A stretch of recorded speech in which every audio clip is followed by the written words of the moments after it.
Right now, next up, the Pit Life Comedy Podcast with Philip Anthony. And you are not going to move. Pain is temporary, but laughter is forever. All right, we're officially recording. Let me just open my C4. I don't drink these, but since you're here, in honor of Eddie Diesel, we're going to have the C4s. So, cheers. Man, that's good. Hawaiian Punch joint. All right, so welcome to episode 2 of Pit Life Comedy, where pain is temporary and laughter is forever. So, last episode, we had Johnny Moyo Torres come out, and he talked about laughing through the loss, right? And so today, I brought a special guest who's a really good friend of mine, someone who's been doing comedy with me for, it's been 6-7 years? Dude, we always lose count. It's yeah. Time just flies. Because you be adding years. No, so, but he has a great story, and comedy really played a big part of that. And so not only did it help him in his life, but he's also a comedian now. So I wanted to invite him. Please welcome our guest today, comedian Eddie Diesel. Thank you for having me. Thank you. I'm excited to be here. All right. So I forgot to lift my table, yo. It's a little warm in here, but it is what it is. We got all the lights and stuff. But I wanted to bring you on today because I know your story. So I wanted you to, to start off, let's tell the listeners and viewers about who you are, how you started comedy, and what was the impact that it had on you at that time, right? Like, because it all happened at a specific time in your life. Yeah. Well, I was born and raised in Springfield. I ended up becoming a Springfield police officer back in 2016. Stop the interview. No, just kidding. No, I took that undertaking, and it was one of those things where I never wanted to be a cop at all. It just happened to the point where I went to school for that. The test came about. I started it. I did get into marriage rather quickly when I was, young and dumb, thinking of things. I was dating a girl, she got pregnant, and I thought I was doing the right thing, the old school thing, to, marry the person you impregnated. But apparently it wasn't the right move for me. Long story short, it was a very, very bad divorce to the point where I almost lost it all. I almost lost my job. I almost lost my freedom. I lost a lot to the point where it brought me to a very, very, very dark place. And, with being a police officer, having such a stressful career, adding that stress that I was, observing on a daily, shift rotation, to add on the fact that, like, I walk into an empty house where everything was taken from me unfairly, and I almost, got fired for false allegations. I almost, a lot of things happened, and I had to fight through that. At first, I was going out, drinking, trying to numb away the pain. I had to realize that I was in a dark place. When I would feel good when I was a little drunk, a little tipsy and stuff like that, the next morning I felt even more in pain, both physically and emotionally. It came to the point where it was so bad that, I really didn't leave my house. I really just didn't care about my parents. I didn't get a haircut. I really wasn't there. It took somebody like my mother to really just walk in and say, hey, you need to get out of this funk. You need to really just, find yourself again. I don't know who you are anymore. You know what? Come to a comedy show that, one of my friends is throwing, and that friend ended up being you, And I always say this to people all the time. God doesn't make mistakes. All of a sudden, I never met you, but you've seen me before on social media doing funny things. Oh, we'll talk about that. Yeah. But again, you were one of the ones that's like, hey, I know you, man. We got to talk after the show. We got to talk. Again, and, this was before you even came up with the Pit Life. Before you even came up with any of, your mental health things, because I feel like, you brought that up when our journey started going because you were observing people like us in that. No, well, I've always had the laughter is life, so keep laughing. That's been something I've been doing for over 10 years.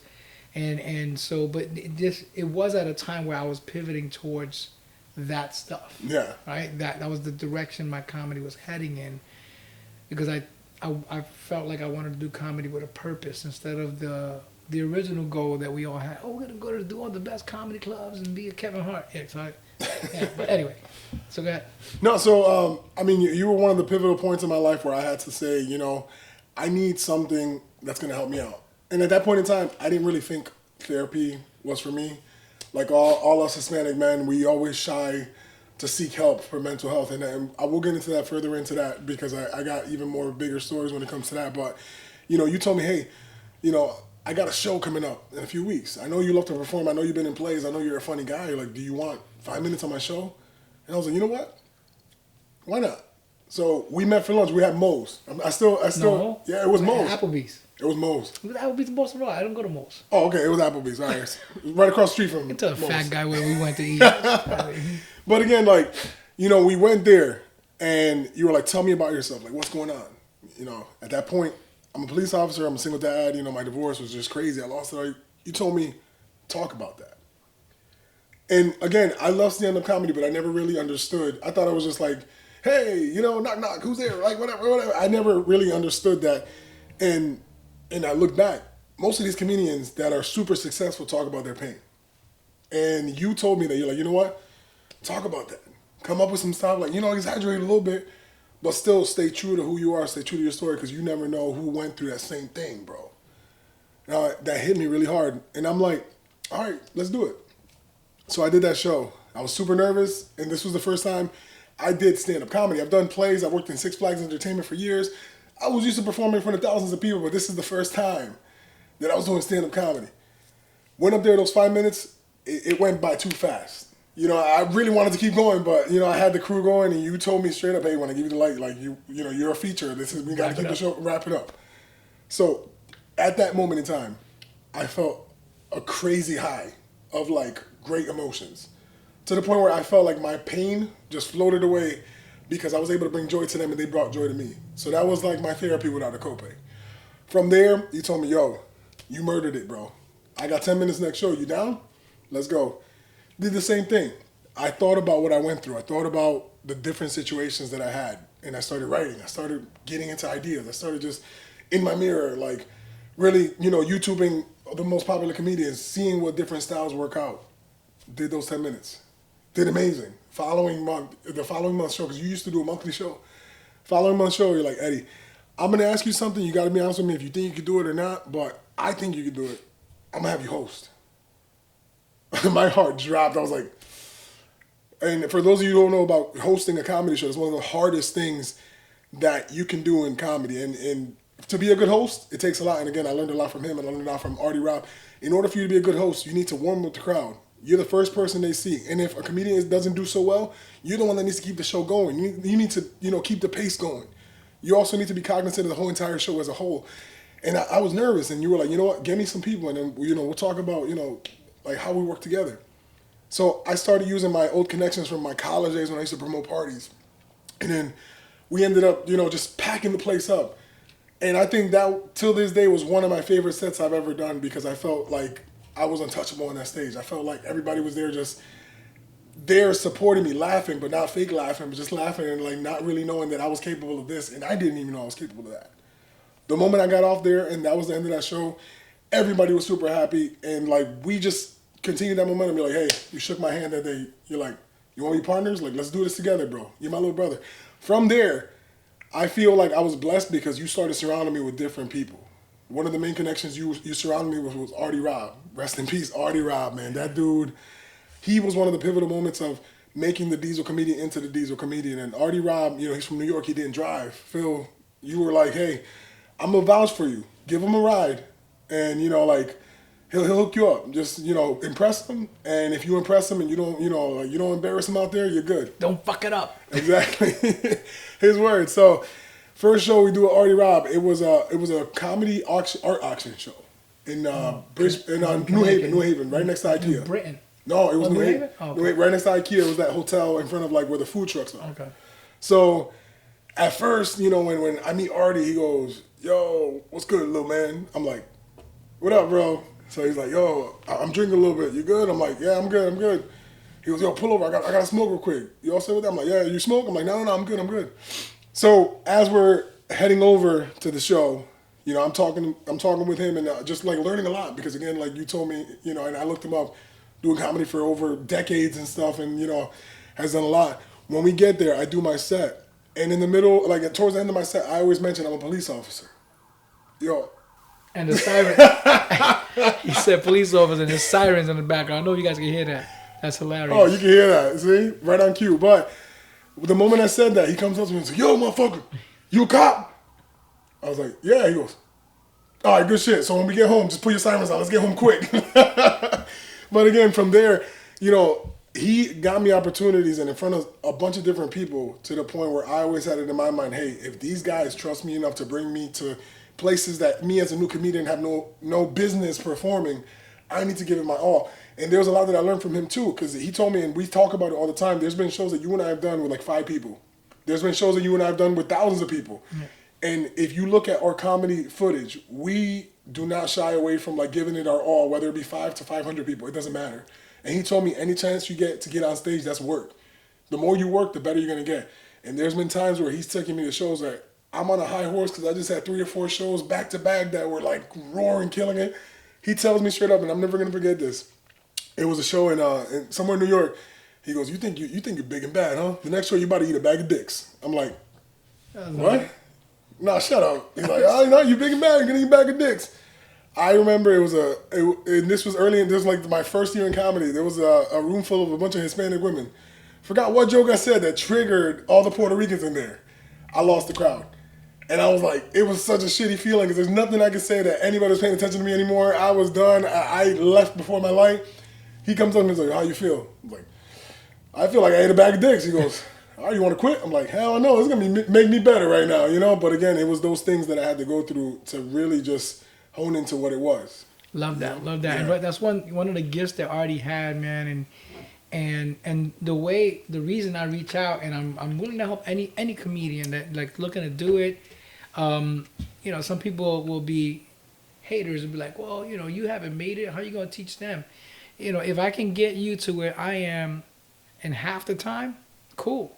If I can give you a little head start, if I can give you 10 pieces of advice and you use one, then you're just better for that one piece. And that's all. Like, I'm not the guru. I'm not the know-it-all. I'm not that. But, you know, I'm genuine about wanting to help people and wanting to improve in comedy. I know how powerful comedy is. And one of the many gifts that Artie had was, you know, he knew what you were capable of even before you were, right? He knew what I can do before I knew where I can go.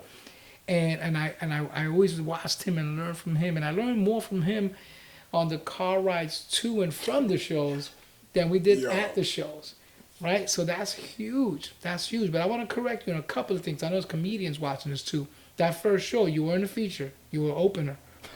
Yeah. No, not even. You can't say that word. You were like a guest spot. Yeah, guest spot. My bad. They're gonna think I'm putting features on. No. You know what I'm saying? Like, that was my fault. Let's retract that. We're good. Correct. But like I've watched your growth. I've watched your passion for what you do. Like that's what it is. As comedians, we get our review as we're doing our job. Like if we're on stage and we're talking and they're not laughing, then we're not doing well, right? But as an actor, you go on these auditions. You've done auditions too, and you go all out. You want to do the reading. You want to do whatever it is to get this part. You going all out. You're pouring your heart into this one audition. And then they're like, okay, thank you. And you have to walk out not knowing. That's the worst. And then you're driving home like, how did I do? Should I have done different? And that's the kind of thing I don't like. But you're in these auditions and you're surrounded by other talented people and you're hearing people singing. You're seeing people. You're like, damn, this dude looks better than me, or this dude is singing better than me, and it's tough. That just reminded me, like when I was single, my sex life. Did I do okay? Did I all right? Oh my God, how was that? Like I was terrible. I knew I was terrible. You know, I don't like that feeling. I don't want to do that. So I like, you know, that in the moment, right? That connection that we make with the crowd, like you said, and that's the therapy right there. That's what it's about. I want to go back a little bit because, you know, you talked about the situation you were going through. I remember when I met you, it was not the comedy show. It was at Palette. That's right. Right? Palette with your Marcy. I'm older than him, but his memory sucks. So it was at Palette, and I forgot what we were there for. I think it was an event. Or it was an event. That's what it was. It was a karaoke night. If my mom was there, it was karaoke. Yeah. She knows every karaoke. I ended up singing Dream Boy, Dream Girl with my wife's cousin. I remember that night. And Yep. so I had seen you were working at that time. Not that time you had just become a cop, but before that you were working at Honda selling cars. Yep. And I used to see your videos and be like, this dude is stupid. It worked. It worked. But there was a creativity to what you were doing that I really liked. I was like, yes, like I could see somebody going, yeah, I want to buy a car from this guy, right? Because you had the likability. You weren't afraid to take chances on camera and do silly stuff. And I was like, if he can do this on stage, he's gonna be a beast. Like that's what you translate that, right? And that's not a lot of people can do that on YouTube. You see these guys that people follow and they got millions of followers, hundreds of thousands of followers, and they're funny in their videos, but then they go on stage, it doesn't really translate. Now the guys who are doing it, I see them taking the comedy a little more serious, knowing that, you know what, it's not, I can't just go up there and say these things. I gotta, there's work, right? So I appreciate that. But in the beginning, they were just thinking they can go on stage and be silly like they were doing on their YouTube channel and kill. And I've seen a lot of them bomb. So, it's not that easy. You can't translate because, so let's take you back when you said, it was the first time you did comedy, but you had done acting before, you had done other things. How is it different? Because I know when I moved from being a recording artist and I'm performing in front of people to comedy, for me, it was like getting completely naked. Not like you do on stage. But it was like, because I went from having a song behind me that people either knew or could at least bop their head to, music that they could dance along with, maybe other people on stage with me, and then me singing a song that was just a song, to no music. I'm alone on stage. There's nothing behind me. They don't know what I'm going to say, so they can't sing along. It's just me and a mic. And then the biggest part of comedy that people forget is one word: expectation. Because now you're up there and people expect you to be funny because that's what they paid for. As a singer, when I was singing on stage, if I got up and hey, what's going on? My name is Philip Anthony, and I said something funny, they were like, oh my God, he's funny. Because they didn't expect funny. They expect this guy to sing, and they're like, oh, and he's funny. But when you go out as a comedian, they expect you to deliver because they came to a comedy show. For the people who just want to laugh, especially the people who need to laugh, they're like, please be funny. I need this right now. So that expectation is what really makes it tougher. So tell me how that transition was for you. So originally, I never understood the difference of it. I just thought that, hey, I've worked in Six Flags for years. I'm always on the mic. People are expecting to be entertained. Like, I'm here hosting a Looney Tunes dance-off show. They're expecting me to be entertaining and engaging, I think, again, the person who really put out the differences right in front of me was already Rob. Because at first, when I first started, I had no idea what cadence or timing was. That didn't exist. Again, because, I've done musicals, I've done plays. All of that is scripted. In the script, it tells you, hey, when you're supposed to, walk towards stage left, or what emotion you need to have. It's always in italics underneath the line you're saying. Oh, you need to say this line angry. Okay, cool. You're telling me how to do that in the script. That's not how it is in the comedy stage. So at first, I was only getting a little bit of time. They give me 5-10 minutes here and there. Again, it's like it flies away. You don't even have time to take a breath. So at first, I thought it was just like, let me tell jokes here. Hey, my name's Eddie Diesel. I'm funny. You just go crazy, and there was a lot of punchlines that were missed. Timing was one thing that Artie told me, hey, bro, take it easy. I'm like, what are you talking about? He goes, you're not on stage. You're on the stage, but you're not on the theater stage. You're fucking doing a musical, motherfucker. That's how you're talking. Why don't you talk to me like you regularly talk? Like that. Yeah. That's how he told me, and I'm like, let me take a second. He's like, yeah, you're not acting. No, you're not acting. Stop thinking you're on the Broadway stage, motherfucker. You're here. You're doing comedy. Stop. Talk to me. Take your jokes. Laugh at your jokes. If you think your joke is funny, laugh a little bit. That's gonna make them. And that right there, the timing was everything, man. Timing was just. It was just something that I had to work with, and the more I worked at it, and you could tell because I would look at my stand up from when I first started with you to now. I'm actually speaking. I'm talking right now. And I learned a lot from you too, because again, this is with us that we travel together all the time. There's times where I know you're having a good time, and I know you're just trying to get the hell out of there. And I tell you that all the time too. I'm like, yo, Phil, you weren't having fun. You're like, dude, I just want to get the hell out of here. But That's rare. Like yeah, me, I always like I want to get. I don't care if there's one person. I want to give them everything, right? And so, if I'm like that on stage, it's because I'm sick or something. Like, yeah, I'm just. But I'm gonna tell you, like, comedy heals me physically, right? I remember one time I was setting up an event in Westfield. And as I was setting up the stage and the tables and stuff, I told Buddha Joe, I was like, dude, I'm glad you're here. Be on standby. I don't feel good. I had to sit down because I was dizzy, and I was like, yo, I'm gonna just introduce the show, and I'll probably bring you up, and you're gonna host because I don't think I can do this, bro. And he was like, I got you. And when I went up and I started to introduce the show, as soon as I grabbed the mic and I started talking, and I said something funny, and they laughed. It was gone. medicine. It was gone. Medicine. Now, mind you, when I got home that night, then I was like, I was sick again. But it physically feeds me and makes me feel better. I mean, I can't explain it any better than that. It's just that's what it does to me. I mean, for people who aren't used to being on the stage, they're not going to understand what we're saying, because that with us is our love and our true passion. Especially later into my career, both as a police officer and as a comedian. Later on into my career is when I started, going through the most insane situations as a police officer.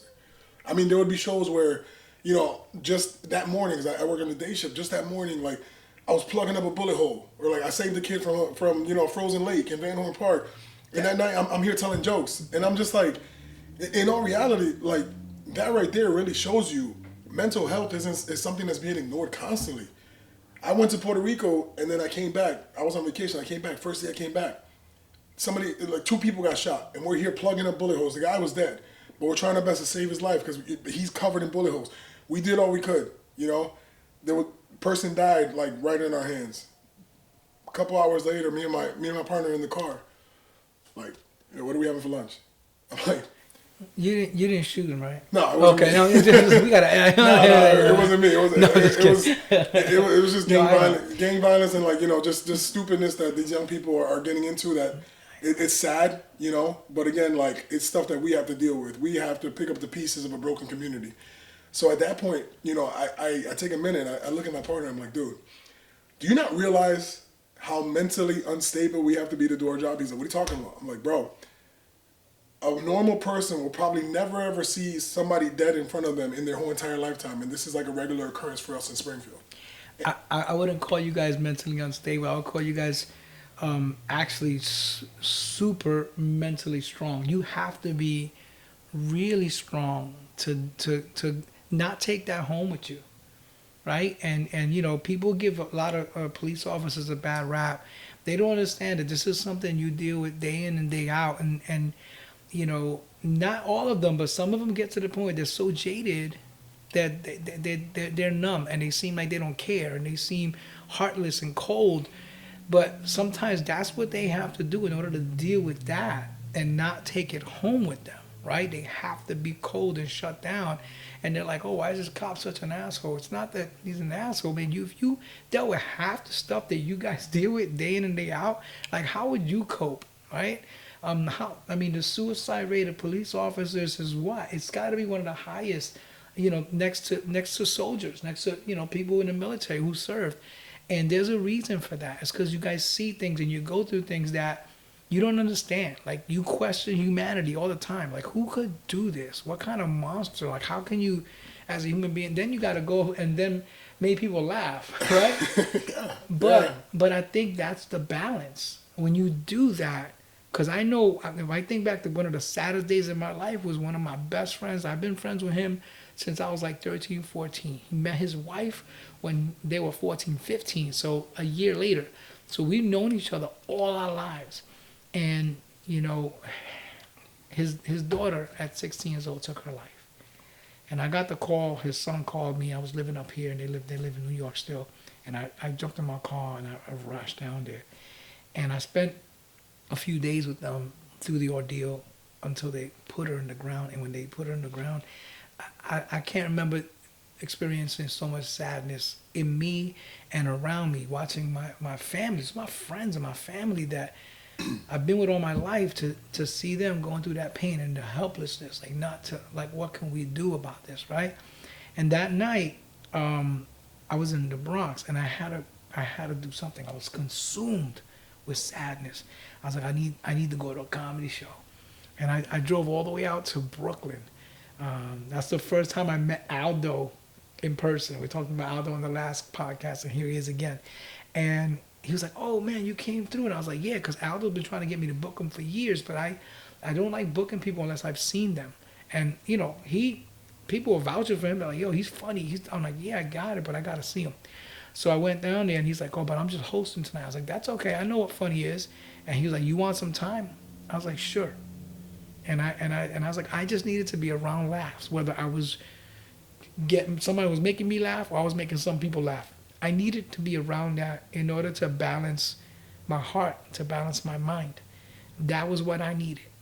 There's a lot of people that are that way and need the funny, but the only thing that stops them from being on stage is the fear of speaking publicly. Like Johnny Moyer, who we had last podcast, funny guy. Funniest dude like one of the funniest dudes I know. Anybody, exactly. Anybody, that's exactly what anybody says about him. Yo, he's super funny, and they trying to get him up there, but it's not in him. So he has to deliver his comedy and use his sense of humor his way. So we got to respect that. But I love that that's what he has. It's a gift, man. It's a gift, and he shares it with everybody. So I commend you and all your brothers and sisters in blue for the things that you do every day. I just need you guys to spend more time on my block because they're starting to get into cars around here. So if you guys can, check it out. Man. But, yeah, it's really important. And I love that this is what helped you balance that.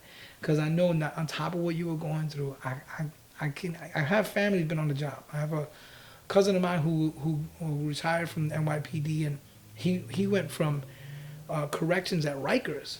That's wild. To NYPD. That's wild. And one of the things he told me that resonated with me forever when he was like, I said, "Yo, I should take the test for correctional." He's like, "No, don't do it." He said, "The only difference between us and the inmates is that we get to go home every day."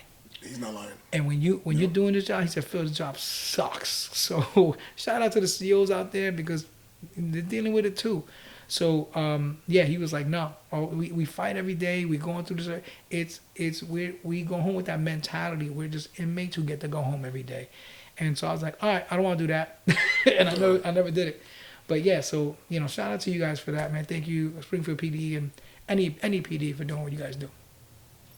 No, and if one thing that we could share, especially people like that, and I'm talking firefighters, police officers, correction officers, anybody who's a first responder, anybody who's on the front lines, even military, right? I want to speak to each and every one of you minority men, especially us Black, Hispanic, Latino. Listen, mental health is something that cannot be ignored. There was a bunch of times where, Phil has been a great friend of mine that I've called him.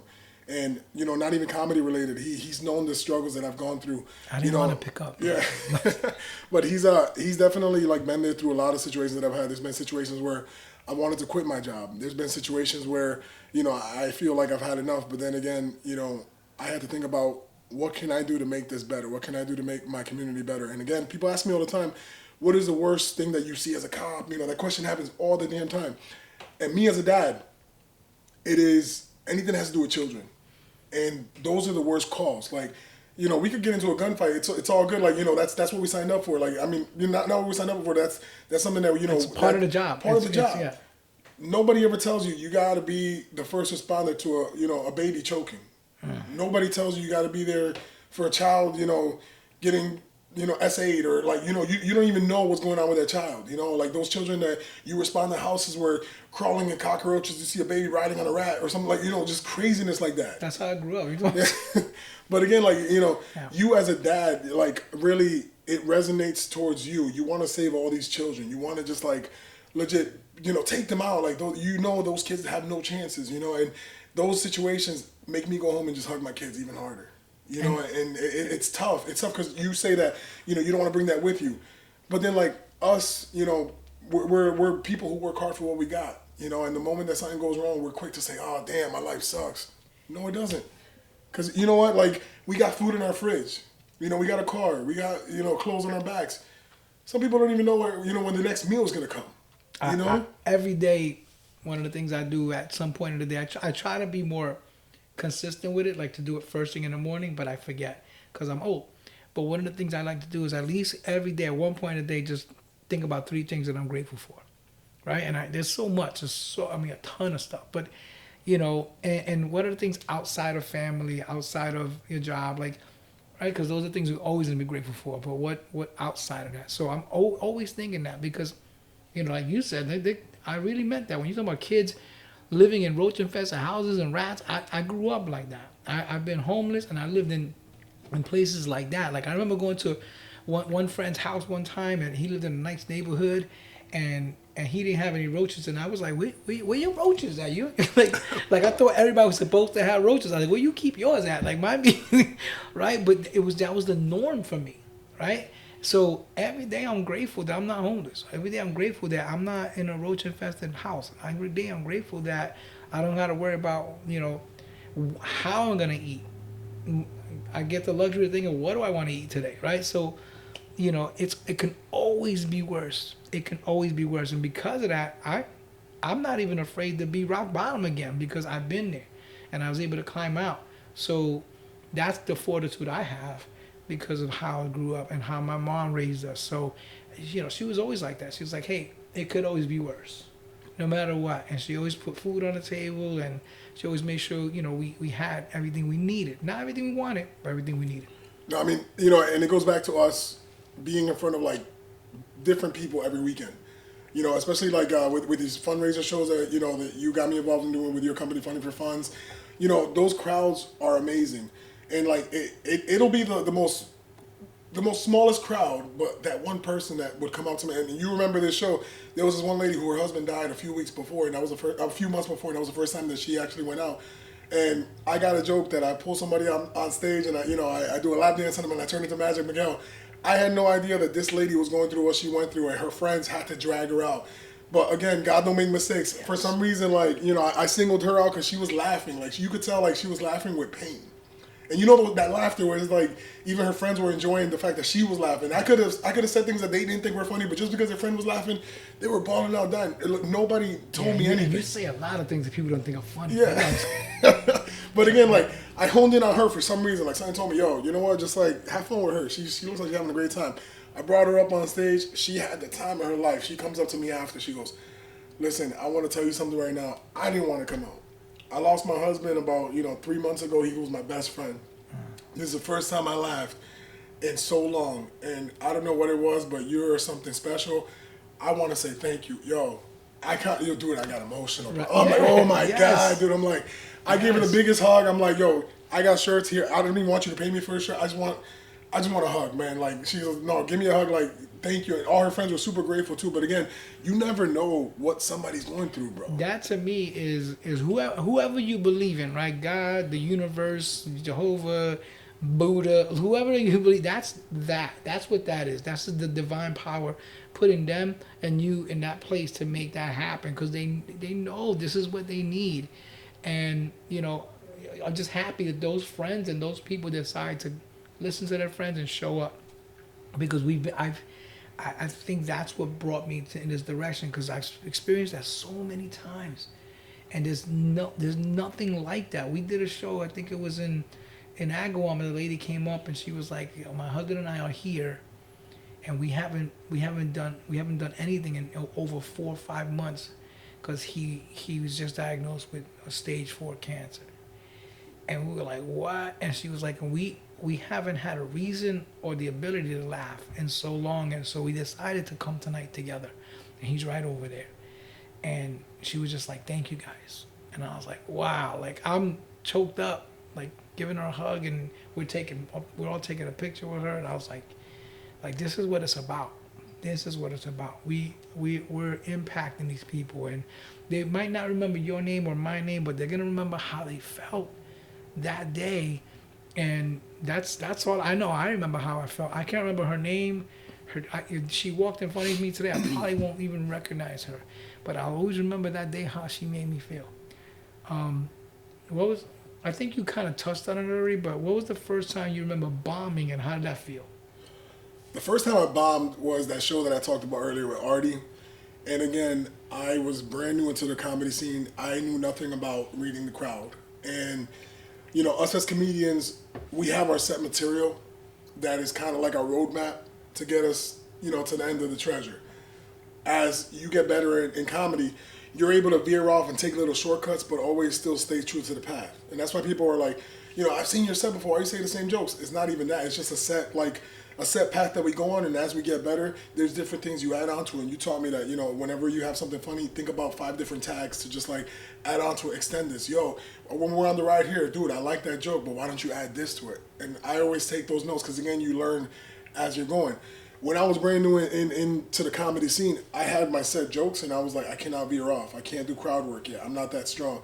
Let me just veer off here. I'm just going to go in with it. I only got about 5 minutes. Let me just go in and just not give a damn who's in the stage, not read my audience, not know that this joke is going to offend Hispanic women. They're all going to turn on me. The moment they turn on me, fuck it, I'm done. I didn't think of that. I was like, I'm a hot shot. You know, I'm ready to go and bam, said my joke. I offended somebody, and everybody, oh, did he just say that? Oh shit, he just said. I'm like, just kidding, guys. Yeah, shit. Love. Yeah, like let's. And then Artie's like 6'7" in the back with his big ass smile. He goes, fucking dumbass. And I'm just like, I'm sweating. I'm just like, oh shit, like, oh god, like what's going on? But again, you know, it was one of those things where I needed that. I needed to humble me down and really make me understand, yo, you need to learn. You need to really figure out what you did wrong so that way you can learn from those mistakes. You know, and we always need to fall to get back up, bro. Yep. And you need those strong people around you to tell you, yo, you're not funny. You know, pick it up. You need to get better. You suck. You know, you need those people. Artie. You ain't shit. You ain't shit. So I remember the first time I bombed, it was with Artie. We had a show out in Hudson, New York. It was Artie Robb, comedian A.G. White, and Freddie Ricks. And Freddie Ricks got the wrong address. He was in Hudson Street in New York City, and we were upstate in Hudson, New York. And I was just going for the ride. So they were like, Philip, you hosted. I was brand new. I would say months maybe, or a month, 2 months. I was like brand new. So I get on and I start, you know, to host the show, and there's this older black lady there. She had to be in her 60s and whatever, and I'm like 40, whatever. And she's heckling the crap out of me. She's like, you suck. She's like, when you going to be funny? And I'm like, I'm trying, and I'm like, and then in my mind, I mean, I was still so new to comedy that I was like, she's an older lady. She's probably here with family. I was always raised not to disrespect my elders, so I'm like, I can't say nothing to her. Yeah. I'm gonna say. So then I got off and introduced Artie.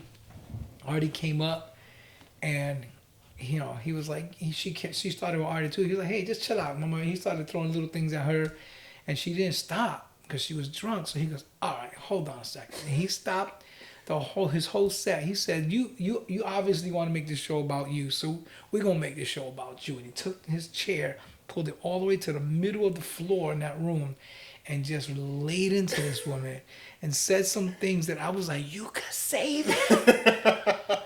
Yo, he even, at one point, he was like, you asking my friend when he gonna be funny. When you gonna be cute? Yo, he Artie, man. Bro, it was relentless. He laid into her so bad, she left.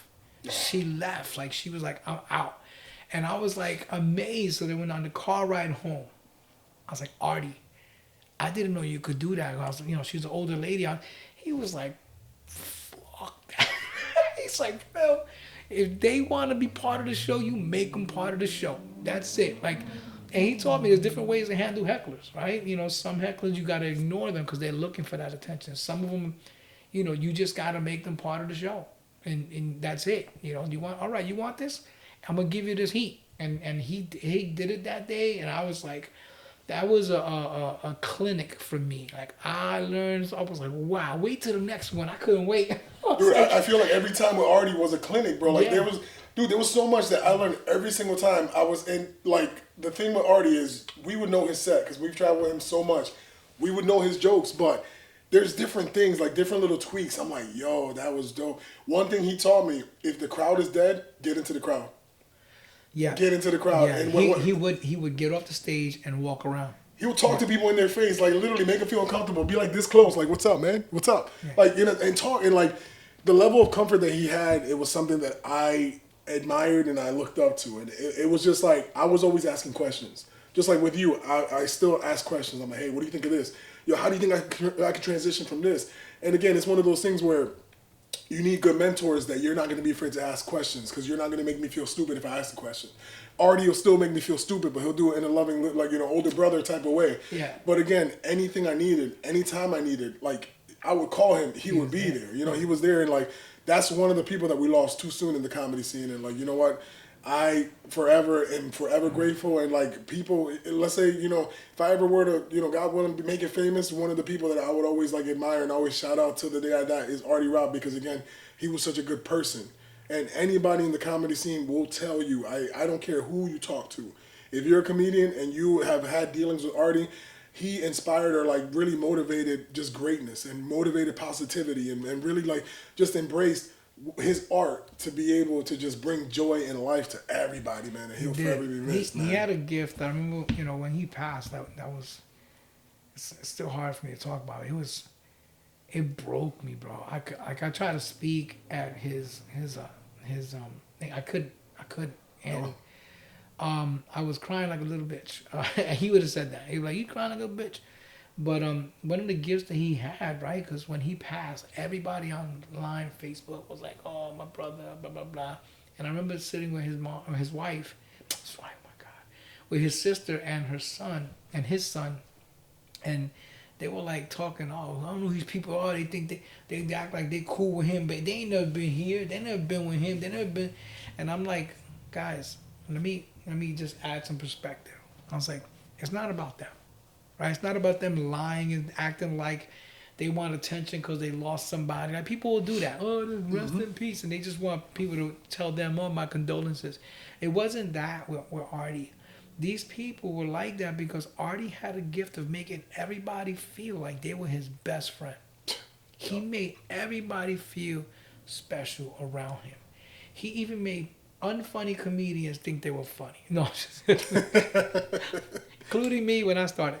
But no, he had that gift of making people feel that way. Everybody felt if they crossed paths with him, he made them feel important. He made them feel seen. He made them feel special. And so when we lost him, all those people lost that. And a lot of those people, he was the only one, right? But he was a great source for that, because if I'm a young comedian and I'm trying to make it, and here's Artie Robb, this veteran who's super funny and he's all over the place doing comedy, and he's seeing something in me. Oh my God, that feels amazing, right? So that's what he did for a lot of people. And when I gave them that perspective, they were like, "Yeah, you're right, because that was my brother. Yeah, that was my dad, right? That's what he did." So it wasn't about them people trying to, cry for attention. It was really, that's how he genuinely made people feel. I still talk to him when I'm taking him rides alone, and I'm like driving to a show in Boston, Rhode Island, New York, and I'm in the car. I'm talking to him on the way over there, and I talk to him on the way back, and I just like, because I want to know, I want to know that he's there with me, and I channel him. And then when I do well, I go home and say, "Yeah, that was you, bro. That was you." And I still give him credit for the good shows that I have. And I just keep doing it, man. And then when you bomb it, he's there telling you. I blame you. He's telling you you ate a bag of dicks. Oh, that was Richie's fault. Like, somebody. Richie always gets to blame, bro. I gotta blame somebody. But yeah, man, I'm proud of you and your journey. If you like, I love that we're talking about mental health, because that's important, especially with everybody. I know you say men, but women too. Yeah. There's times when women don't feel like they can talk to somebody because they're marginalized or they're taken advantage of. So it is anybody who's going through something. Find the laughter. Find a way to laugh. Call somebody. Talk to. Don't keep it inside. You have to bring it out and let it out. You can't. You carry it. It gets heavier and heavier and heavier, and it'll take you down Don't let it take you down.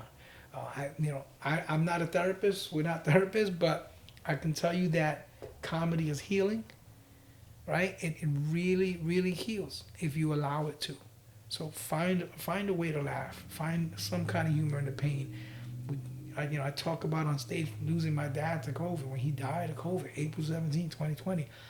People think that's a joke. That's a true story. That's what happened. He died of COVID. They didn't allow us to go see him in the hospital until they knew it was a wrap, and they invited us.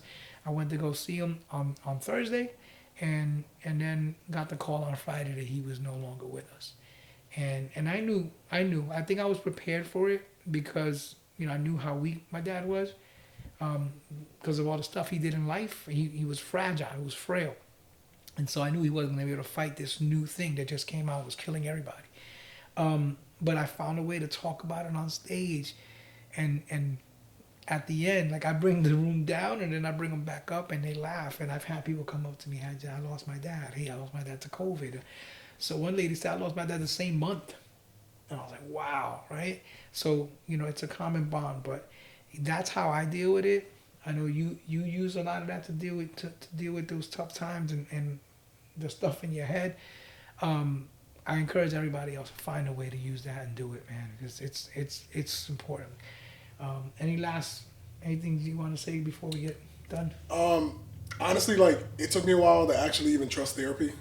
I am an advocate of seeking help, whether it be therapy or whatever outlet you have. But I'm gonna tell you right now, therapy. I didn't believe in therapy. I was like, you know what? I'm not gonna pay some college graduate to listen to my problems because they don't know what was going on. I had a traumatic experience at work to the point where I wanted to quit. One of my good friends got severely injured, almost lost his life. Mm-hmm. I had his blood on my hands. I didn't know how to act. I didn't know what was really going on. They offered, services with work. To everybody who responded to that call, it was about 40 different people. Only 3 of us showed up. Me, his partner, and him via Zoom. And again, I didn't know how to take that. I had to go in and tell, my watch commander, "Hey, I need some time off. I'm really I'm fucked up." And mind you, they looked at me as the biggest jokester in the world, but having, seeing my close friend to the point where we hang out outside of work, almost died with, me having his blood on my hands, him, really just almost losing his life on a routine call that, there's no such thing as a routine call, but just a regular call for service that we had no idea it was going to happen. I was lashing out on my loved ones. I didn't know how to react. I was just angry on social. I was angry at everything. I called you a bunch of times "Yo, dude, what the hell's going on?" I sought out for help.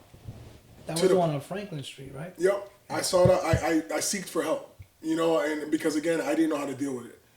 I asked for help. She helped me.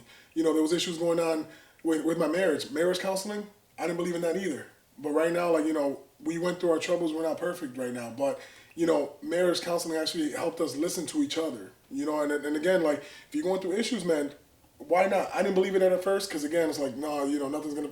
Listen, counseling helps. Talking to someone helps. And again, I'll end it with this too.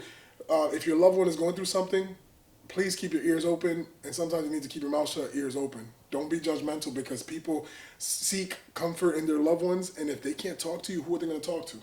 And then they're going to try to reach out for that bottle, reach out for those drugs, reach out for other things they shouldn't be reaching out for when in reality, you were the one that should have reached out to and you were the one that should have held your arms open when they're reaching out to you. Because sometimes we feel like we're drowning.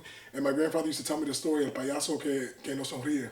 And that's the clown that never smiles. Clowns have smiles painted on their face, but yet they're frowning under. They're making everybody else laugh when in reality, oh my God, right there, man. Mm-hmm. That one hit me hard again. Brought joy to everybody. You never know what somebody's going through. And he probably needed someone to listen to him, and he didn't have that. We're talking about Robin Williams. For those of you listening on the audio podcast, I got a frame of Robin Williams, one of his comedy albums here, and so I just pointed at that. But that's huge, right? You gotta talk. But here's one thing, because we all want to help and do the right thing, but don't be afraid to ask the question, right? How can I help you best right now? Can I offer advice? Can I just shut up and listen? Which one do you want? Because we easily, we think that let me give you advice. Let me tell you what I think. We think people want answers. Sometimes they don't want answers. Sometimes they just want your ears. So shutting up and just listening is enough. I'm a life coach and a career coach, and I used to have this student that used to come into my office, and every time she walked in, I would ask her, "Am I listening or am I talking?" Right? That's valid. And, Yeah. and sometimes she was like, the third option, she goes, "No, I just need to cry," and I would lock my door and I would continue working, and she would sit in the chair right now and she would just cry, and then she would be like, "Thank you," and I'm like, "You're good, I'm here," and then boom. Or sometimes she would say, I need advice, and I would offer advice. It's perspective. We don't have the answers, but we can offer perspective. That's what therapy is. It's perspective. They're taking both sides of the story in, and they're being, they're unbiased, and they're just giving you a perspective. Like, I want you to see her side. I want you to see his side. Just kind of, once you see that, then you guys can meet in the middle, right? But that's it's perspective, man. Sometimes you just need that perspective, and sometimes you just need the ears. That's so important. You said that. Sometimes it's not about you trying to give the answers. I know you mean well. Your heart is there, but sometimes the ears are way more important than the mouth. Absolutely. Right? Like I said, God gave you 2 ears and 1 mouth, so you should be listening more than you should be speaking. Right? I mean, it's a true story. And before we go, I wanted to bring up another police officer with a great sense of humor who we came out for. Cabezón. Who we came out for, yes. Officer Santos. Everybody knows in Springfield, they know the story. You know, he was on his way to work, heard the call, ended up responding, or ended up in the area of the incident, and ended up getting shot both in his leg and his face. And he lost one of his eyes. Yeah.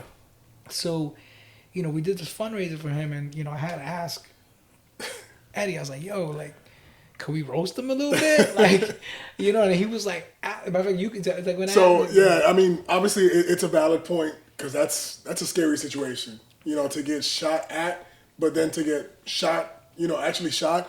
It was bad. I mean, that was a nightmare for all of us, especially Nestor being who he is. You know, forget about being a cop. Nestor is such a good guy in general. Like, yes, you know, and he does the job for the right reasons. I mean, we just had an award ceremony, and he had countless awards, not just because he got shot, but things he did before he got shot. You know what I'm saying? He's one of those guys that's like the frontline guys that does his job with professionalism and compassion. But again, like, he's one of the biggest ball busters in the world, right? So Phil asked me the question, "Hey, I know he got shot, and I need to know, you know, what's allowed to be talked about. Like, you know, can we roast him?" And I called Nestor, you know, out of respect. I'm like, "Yo, Nestor, you know we're doing the show for you, right?" He's like, "No, Eddie, I appreciate it. I'm like, "Bro, like, I'm gonna ask this with all due respect. Does anything off limits?" He goes, "Bro, if y'all don't fuck with me, I'm walking out right now." I'm like, "Nestor, you said it, bro. So nothing's off limits." Yo, I want to laugh, bro. I need to laugh. Do I need to?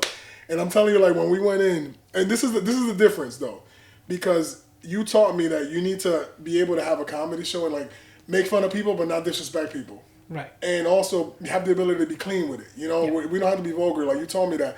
But when we made fun of him, it was in such a wholesome manner. But, like, we went in. But again, like, I think that everybody was just there, happy that we were there for that reason, raising funds to help him in his journey to recovery, as opposed to helping his family raise money for funeral services or whatever that may be. So that was one of the biggest things. I got you. Yo, like, exactly. And again, I even said it. The first thing I said, I'm like, "Yo, I'm glad we're here for this and not for that." Because again, when nobody knew answers.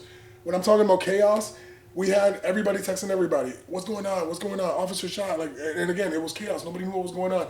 The radios are going through the roof that night. It was shift change, so nobody knew what was going on.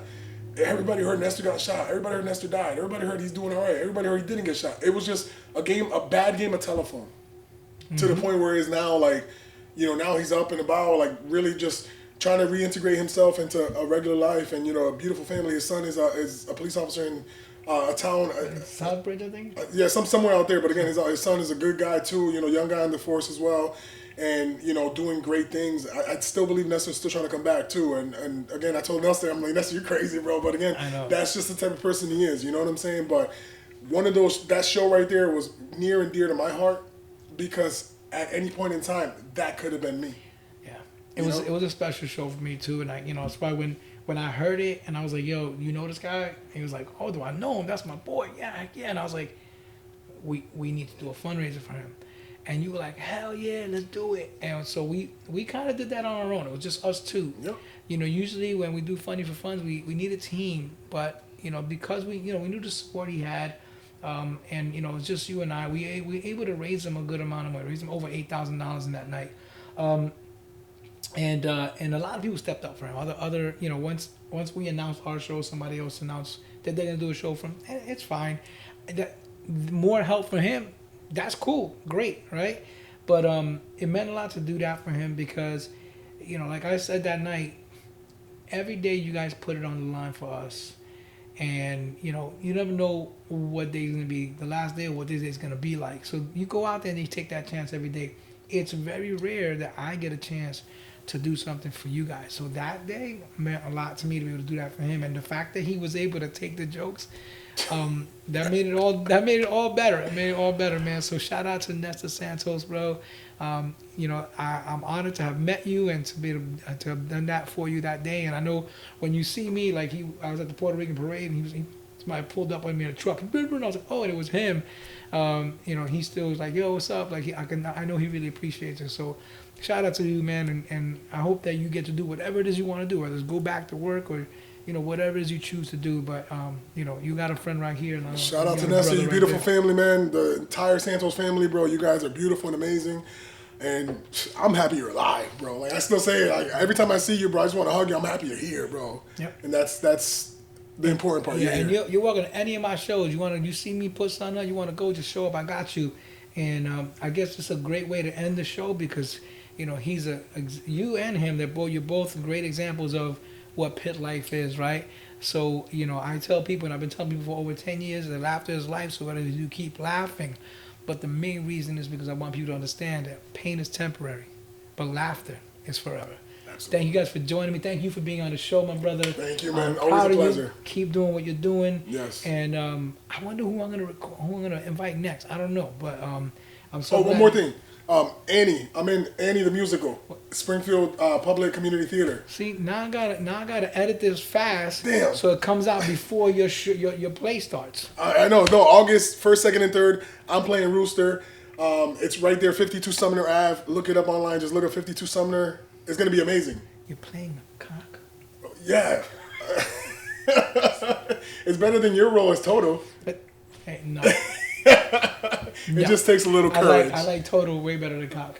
Yeah, but I play a good cock. Sorry. Yeah, Annie, 52 Sumner, great space for performances and events and plays like that. So I'm gonna definitely come check that out. I went to check you out when you were in Lion King, so I'm definitely gonna check this one out as well.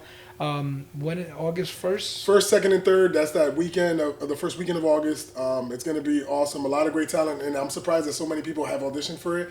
We have a talented cast. We're working very, very hard now. My sister Jocelyn is in the play too. So she played Nala in The Lion King that we did in Act Up Theater in Hartford. But again, what we're trying to do is we're trying to bring art back to Springfield. Everybody here says, oh, there's nothing to do in Springfield. Yeah, because there is things that come up, but you guys don't want to support it. Let's go, guys. Let's bring it back and let's continue that, you know, this pursuit of art. You know, art is very important. People forget about that. But art is very important. Absolutely. All right, so now let me end it again. Yeah. Thank you guys for tuning in. I hope this helps somebody. Even if, you know, a million people listen to this and it helps one person, I'm glad that it helped you, whoever that is. So that's what it's about. We want people to understand you're not alone. We all go through stuff, and there's ways to deal with it. And there's people out here that help you deal with it. Go to a comedy show. If you've never been to one, please go. Sit down and just soak it in and understand that there's a vibe there. There's someone on stage that's making you laugh, and there's people around you that are laughing. And even if you're not like fully engulfed in that laughter, you're surrounded by it. That helps your energy. That helps you internally and externally. Trust me, laughter is that powerful. So with that, once again, thank you for tuning in to Pit Life Comedy, where pain is temporary, but laughter is forever. See you guys. Right now, next up, the Pit Life Comedy Podcast with Philip Anthony. And you are not going to move. Pain is temporary, but laughter is forever.